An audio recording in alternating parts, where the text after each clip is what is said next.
Would you like my version of how drunk people are?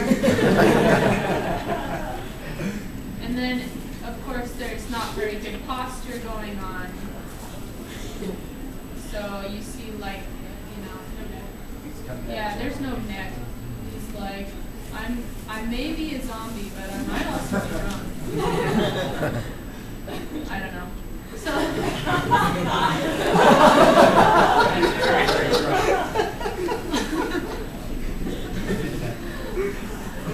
okay, let's review. 5 minutes. 5 minutes. Let's see. What else do I have just to make sure that I get through it? So I had all these things to show you guys, but oh, I was explaining how like you want to make it not look like it's painted on. Like, remember how I said that the eyes go in farther and the eyebrows go out and stuff like that? That's what keeps you from looking like your faces are drawn on a balloon. What about features for older people? Features for older people, because you wanted variability, didn't you? Okay, so older people are the best. Because you can really, like, those are a lot easier to draw for some reason, because as soon as you learn where all the lines go and stuff, it's like you can just go to town, and you don't have to make them as specific because our eyes aren't as well accustomed to old people. I know that sounds strange, but so you can get away with more as well. I don't know, it's hard to explain, but I will draw you an old person. Old man. All right, so an old man. So they also will look a little bit drunk because they're just tired. So yeah. And they got, you know, some bags under the eyes. And, you know, reference, man, it's so much fun to draw old people. So I didn't realize this. I was all into just drawing pretty girls, you know, and I didn't even want to draw boys. And then I found out that old men.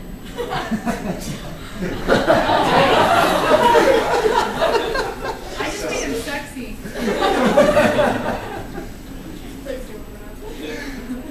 All right, let's see here. So the nose is going to be pretty big and bulky because noses keep growing through your age. So, like, you know, because it's made of cartilage and it keeps growing. You're going to have really sunken in cheeks, so you can draw, like, some cool cheek marks. I don't like drawing the full face, I'll just do half of it. But their beards are, like, the funnest thing ever. And it's all slacking off, but it's like, it looks so good, you know? Like, the lower lip, I mean, oh, it's like, oh, he's just so sad. Sometimes fun. So, and you just keep, like, when they get really old, then you just, like, think of the face as fabric, really, because that's what it's become. You know, it just follows, like, let's see. They usually have frowns because their mouth is kind of drooping, you know. And the corners of their mouth have no little balls on the ends, like I showed you guys. They're just going to be more straight. So you just keep drawing your lines. And then there's this little dip thing. Nixon had that big time, right? Lots of just bone structure and, like, lines. I don't know where you put the lines is somewhat up to you, but I mean there is some learning that can be done, and honestly it's not that hard to just look at an old person and draw them. Well, not like physically, I'm just saying like a picture. Some people do, but that would make me feel uncomfortable. You know, but yeah, and a lot of times their chins aren't that pronounced, so you can just have it go into the face a little bit, you know, like this. You know, they just kind of have like chin necks, something.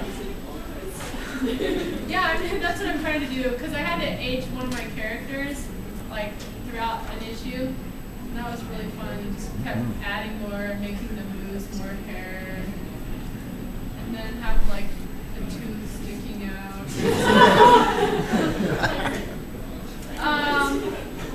Let's see. And so I did this eye angle library online, and I told you guys about that, right? So yeah, that's something to look at.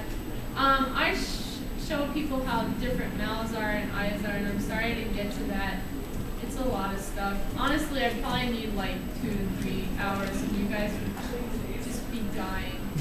But this is all actually stuff that I learned from Gary Fagan's book, so just take a look at it. It's like all these different things that they show, and how, like all the different muscles, right? And then he explains how they combine into the 6 main expressions that Darwin came up with that people had across the board in every culture and everything, just universal expressions.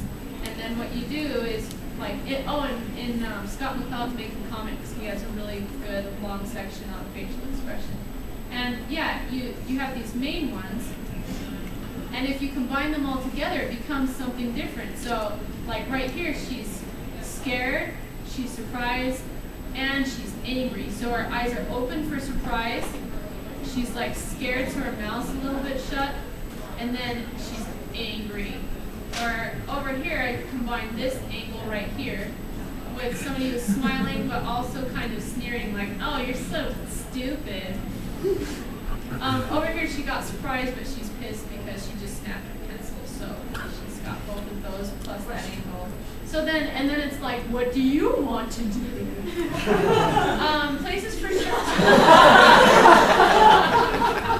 places for further research. So use a mirror. Like, I probably do it too much, but I have this mirror. I have like this thing. It's got clamps on either side, and you move it. I don't know if it's. I don't have a picture of that, but it's holding the mirror. Okay. So then I have the mirror. Okay. Attached to the desk. And you just move it around and you just look at yourself, and if it's right there, you gotta just look and find out what you do. But sometimes you gotta pose in the mirror, and you gotta like throw something, and then you gotta stop, and then you gotta figure out where your arm is and your face and stuff like that. So that helps. Using a camera sometimes helps. Sometimes turning something two-dimensional helps you to draw it two-dimensional. See, so I had to draw that for a page, and I made my husband take a picture of me to draw that for a page, and I was like, hey Mom, shake my hand. And then I knew how to draw, shake my hand.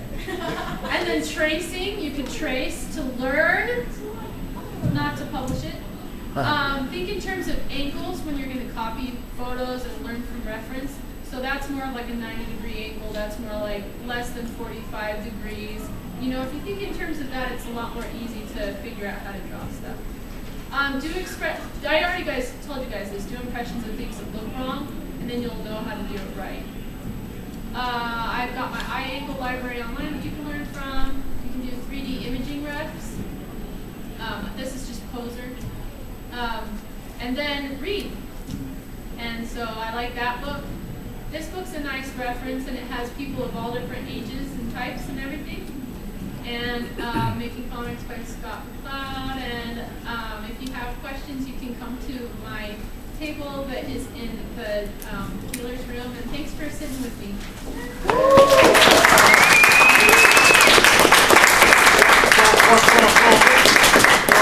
While Amy is packing up, just one thing. Our Hero Initiative auction's about to close up. One of the things that's open for bid right now is a hardbound collection of is it the first 9, Bruce, or the first 8? First 8.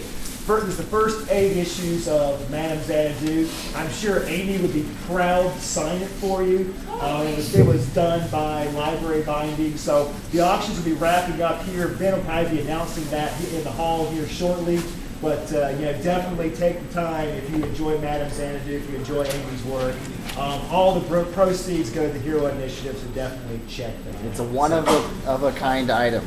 Yeah. So don't ever do it again. And once again, Amy, thank you very much. Thank you.